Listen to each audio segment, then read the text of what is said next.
Finally चुनावी यात्रा अब हमारी मधुबनी में पहुंच चुके हैं। मधुबनी में आगे चुनाव होना है और ऐसे में लाख दाव और वादों के बीच एक चर्चा खूब है। वो चर्चा है कि चीनी मिल को शुरू किया जाए। इस चीनी मिल को शुरू करने के वादे तो खूब होते रहे, दावे तो खूब होते रहे और मांग भी आज से नहीं बल्कि 3 दशक, याद कीजिएगा 3 दशक से मधुबनी में रोजगार का सबसे बड़ा मुद्दा रहा।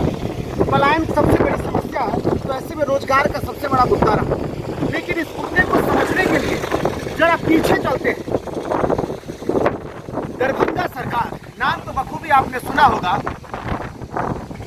दरभंगा महाराज जो थे, उन्होंने अपने इस क्षेत्र का किस तरीके से विकास किया था, किस तरीके से परिवर्तन किया था और किस तरीके से अपने लोगों के बेहतर जिंदगी के लिए वो कई काम करते। और ऐसे में रास्ते से हम गुजर रहे थे, तभी हमें एक चीनी मिल दिखी। ये चीनी मिल रैयाम चीनी मिल थी। अंदर लेकर के चलते हैं, उसके बाद पूरी कहानी आपको। ये सुंदर सा मैदान जो आप देख रहे हैं, ये किसी चुनावी माहौल के लिए नहीं है। ये सुंदर सा मैदान जो है वो किसी विद्यालय का नहीं है बल्कि चीनी मिल का है। तो फाइनली ये जो आपको मैदान दिख रहा है, ये मैदान किसी राजनीतिक रैलियों के लिए नहीं है। ये मैदान किसी विद्यालय या बच्चों के खेलने का स्थान नहीं है। और दीवालों पर ये जो कलाकृतियाँ दिख रही हैं, दरअसल ये कलाकृतियाँ नहीं हैं बल्कि ये उपला है। ये उस जगह पे लगाया गया है, ये दीवार पे जो लगाया हुआ उपला है। और ये पूरा जो इलाका देख रहे हैं, दूर में आप देखेंगे, राजेश एक बार जरा दिखाइए, दूर में आप जब देखेंगे तो आप देखेंगे कि बड़े बड़े मकान हैं, लेकिन वो सब पुराने हो चुके हैं।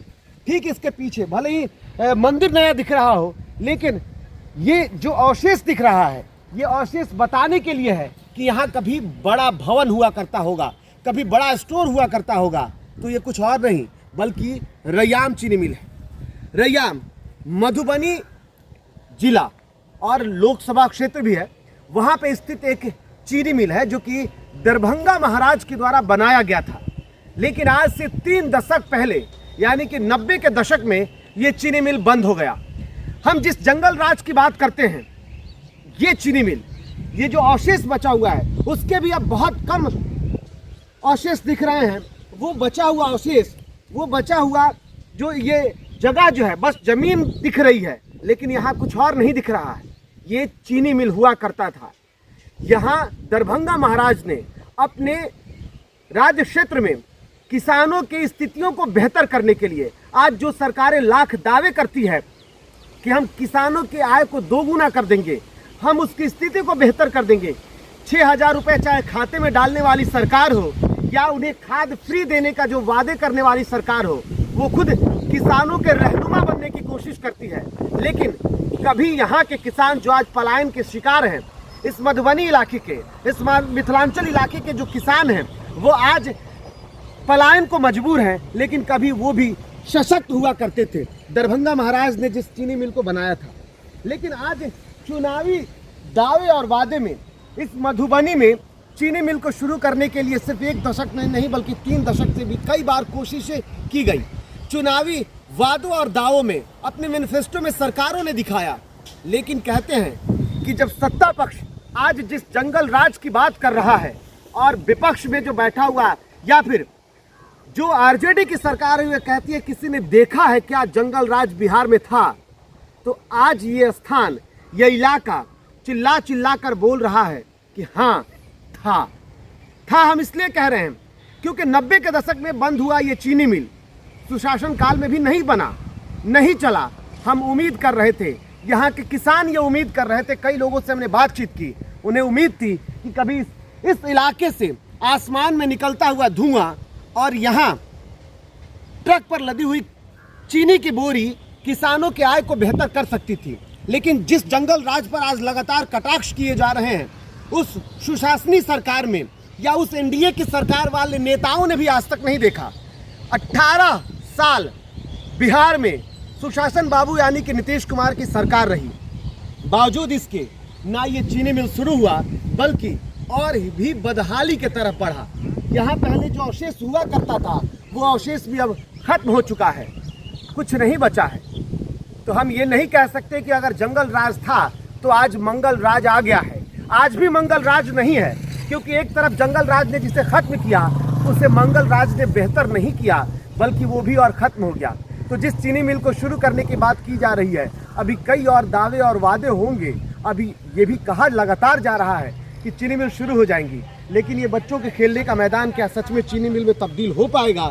क्या सच में यहाँ के किसान एक बार फिर से चीनी की पैदावार के लिए गन्ने अपने खेतों में लगाते हुए दिखेंगे?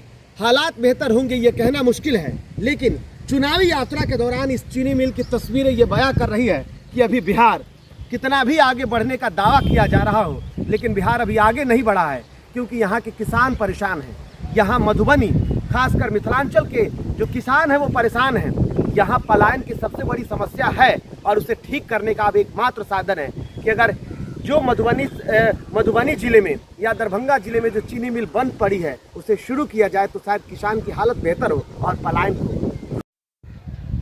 अपने हालातों पर रोता रयाम चीनी मिल जिस तरीके से चल रहा था, लेकिन उसके बाद धीरे धीरे जिस स्थिति पर पहुंच गया, वो हाल आज आपको देख करके शायद आप भी सोचेंगे कि काश हमारा बिहार कैसा था।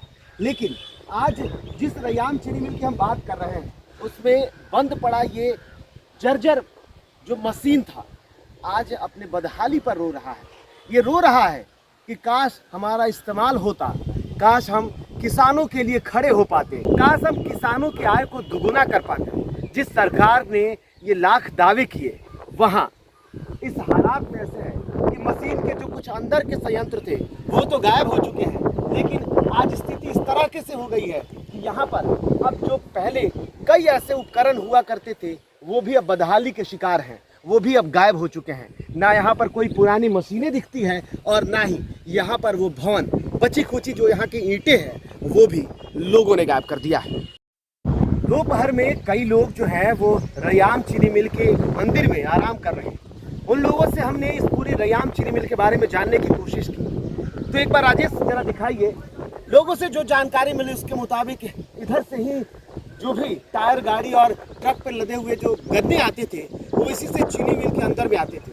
और महज कुछ दूर पर आप हमें एक वो जगह मिला, शायद ये चीनी मिल का वो जगह हुआ करता होगा जहाँ या तो रस रखे जाते होंगे या फिर स्टोरेज करने का कुछ ऐसी व्यवस्था होगी। लेकिन आज यहाँ आग लगी है या लगाया गया है, लेकिन ये तस्वीरें बता रही है कि हाल के दिनों में यहाँ आग लगा हुआ है।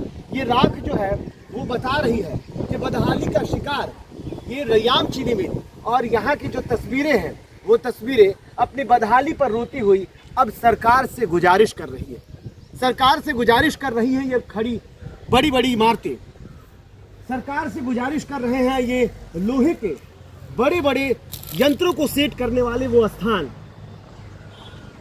सुरक्षा कर्मियों के लिए तैयार वो ऊंचे ऊंचे इमारत जो अब ऊंची जगहों पे तो हैं लेकिन बदहाली के कारण शिकार है। वो कह रहे हैं, हे सरकार हमारी एक बार सुन लो, हम किसानों को बेहतर कर देंगे, हम किसानों की आय को दोगुनी कर देंगे, लेकिन आप हम पर ध्यान दें।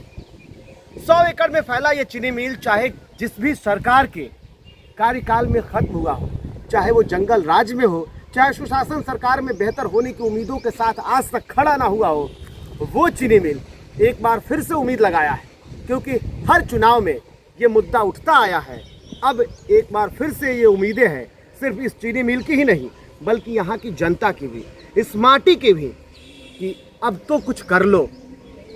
होता है या नहीं होता है ये तो वक्त बताएगा, लेकिन इस हालातों के लिए जिम्मेदार कौन है ये आपको और हमको सोचने की ज़रूरत है। आरोप और प्रत्यारोप का दौर तो नेता एक दूसरे पर लगाते हैं, लेकिन इसके लिए और ये बेहतर होता तो इसका फ़ायदा किसको होता ये सब जानते हैं, लेकिन हम और आप सिर्फ और सिर्फ मौन रहते हैं। कई नए चेहरे भी आते हैं चुनाव में। हाल के दिनों में जो नई राजनीतिक पार्टियां भी आती हैं, एक नया चेहरा आया था, पुष्पम प्रिया चौधरी। उन्होंने कहा था कि चीनी मिल को बेहतर करेंगे। कई चीनी मिल की तस्वीरें भी उन्होंने साझा की थी, और उसके बावजूद भी, हालांकि वो सरकार में नहीं आई तो उम्मीदें उनसे ज़्यादा नहीं है, लेकिन कई और नए युवा चेहरे आ रहे हैं।